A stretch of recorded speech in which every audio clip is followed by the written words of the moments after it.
నమస్తే, నేను మీ JK. Welcome to Hasa TV. Andhra Pradesh వ్యాప్తంగా రోడ్లకు గుంతలు లేకుండా, గతుకులు లేకుండా వాటిని అభివృద్ధి చేయాలని కూటమి ప్రభుత్వం చంద్రబాబు నాయుడు ఆధ్వర్యంలో నిర్ణయించింది.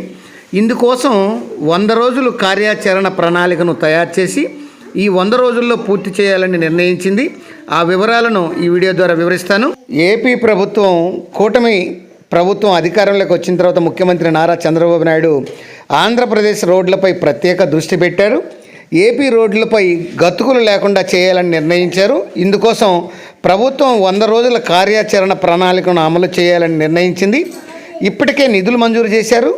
త్వరితగతిన పనులు పూర్తి చేయాలని అధికారులను ప్రభుత్వ ప్రధాన కార్యదర్శి నీరజ్ ప్రసాద్ గుడక ఆదేశించడం అయితే జరిగింది. ఈ ఏపీ వ్యాప్తంగా రహదారులకు గతుకులు లేకుండా తీర్చిదిద్దాలని రహదారులు, భవనాల శాఖ అధికారులను ప్రభుత్వ ప్రధాన కార్యదర్శి నీరజ్ ప్రసాద్ ఆదేశించారు. 100 రోజుల ప్రణాళికను సమీక్షించి కార్యదర్శులతో సమీక్షించారు. రహదారులు, భవనాల శాఖపై జరిగినటువంటి సమీక్షలో ఈ 100 రోజుల కార్యాచరణ ప్రణాళిక కింద అన్ని రహదారులను గుంతలు లేకుండా తీర్చిదిద్దాలని ఆదేశించారు. ఇప్పటికే ఇందుకు సంబంధించిన నిధులు కూడా మంజూరు చేశారు. త్వరితగతిన పూర్తి చేయాలని అయితే చెప్పడం జరిగింది.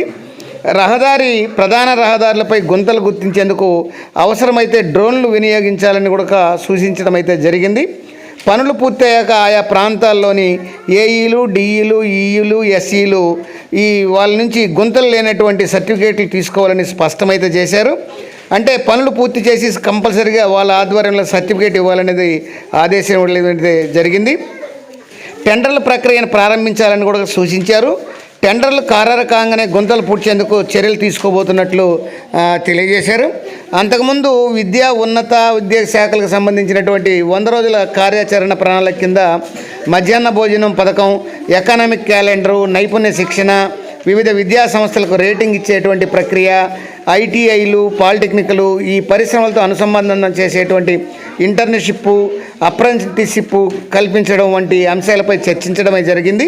మున్సిపల్ పరిపాలన మరియు ఈ యొక్క పట్టణాభివృద్ధి శాఖకు సంబంధించినటువంటి 100 రోజుల కార్యాచరణ ప్రణాళికపై చర్చించడం కూడా జరిగింది. వాటిని ప్రారంభించాలని కూడా నిర్ణయించారు.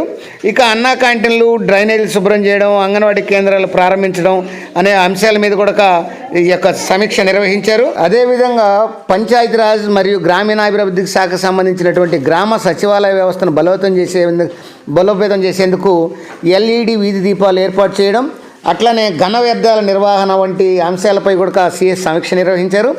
గృహ నిర్మాణ శాఖకు సంబంధించి 100 రోజుల కార్యాచరణ ప్రణాళిక కింద 125,000 గృహాలు నిర్మించాలని లక్ష్యంగా నిర్దేశించినట్లు ఆ శాఖ ప్రత్యేకంగా వివరించడం అయితే జరిగింది. అనంతరం ఈ పౌర సరఫరాలు, గిరిజన మహిళా సంక్షేమ, యువజన సంక్షేమ శాఖ, ఈ సంక్షేమ శాఖలకు సంబంధించినటువంటి 100 రోజుల కార్యాచరణ ప్రణాళిక అమలుపై ఈ యొక్క సిఎస్ ఆయా శాఖలతో కార్యదర్శులతో సమీక్ష నిర్వహించడం అయితే జరిగింది. ఏది ఏమైనా కూటమి ప్రభుత్వం ఆధ్వర్యంలో 100 రోజుల్లో ఈ రాష్ట్రంలో గతుకులు లేని, గుంతలు లేని ఒక మంచి రోడ్లను తయారు చేయాలని కూటమి ప్రభుత్వం చంద్రబాబు నాయుడు ముఖ్యమంత్రి ఆధ్వర్యంలో నిర్ణయించారు. ఈ మేరకు నిధులు మంజూరు చేశారు. ఈ రోడ్లను కూడా ప్రస్తుతం ప్రారంభించవచ్చని క్రింది స్థాయి అధికారులకు కూడా ఆదేశించారు. మరి ఈ రోడ్లన్నీ బాగుపడితే ఆంధ్రప్రదేశ్లో రవాణా వ్యవస్థ మరింత మెరుగుపడే అవకాశం ఉందని పలువురు చెప్తున్నారు. మరొక వీడియోతో మళ్ళీ మీ ముందుంటాను ఫ్రెండ్స్. జై హింద్.